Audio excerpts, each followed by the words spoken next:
Among the tattered welding of the newfound home, in the furthest cramped corner sat the shell of a goat head.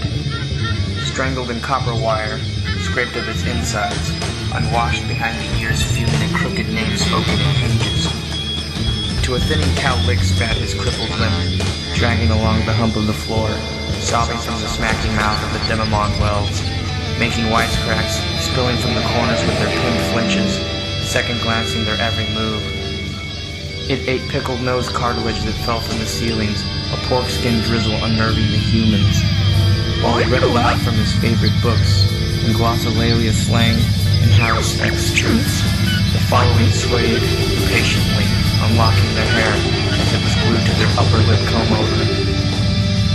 Onto the wall was shit smeared by faithfully taunting the nagging fanatics and their bottles of scalp soup.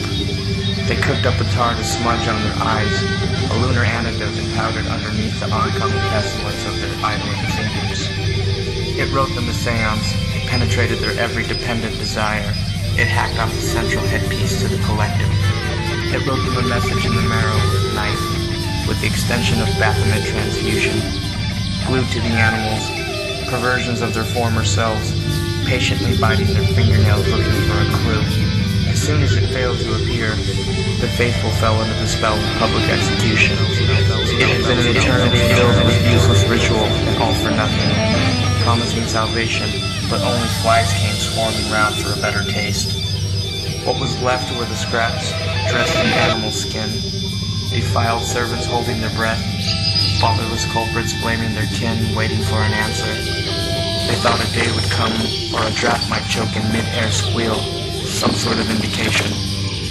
Only it was the hands of the followers that had left their markings of neatly packed dunes filled with the decapitated remains, found sealed in sand. It only stained the conscience for a brief moment. Then came disgust. Realizing there was nothing to it, people began collapsing in collective states of drought. Palm-sized vents heaving in the chest, cluttering the breath, cluttering the bladder full of mace. Nothing became of them because nothing was the reason. An apathetic display dripping into vats of obesity. The feud had been sucking teeth for some time now, but the only baggage that paraded about was the curtain epidermis unfolding in an inebriated suit. The fit came suffocated, feathering a bone-constricted paleness, frostbitten and shovel-faced. It came before them in utter competence, flares of pink alps and a nest of albino eyelids blinking alchemical obscurities to the blind. It bloomed into a hemorrhage contraption that unpopulated the disenchanted, one by one. All the churches were converted into quarantine facilities. Inside them grew bacterial cells impacted by larvae, contracting and teething. A newborn litter degradably sufficient, running from the horse collarbones amongst the murmuring femurs, whimpering and fractures. Are you the Polaroid shot you thought you were? It said with a coy smirk. With the position now vacant, it waltzed right in and made itself at home, seduced by the empty nominations at the altar of broken ballot boxes. Closer to that nothingness that everyone seemed to embrace.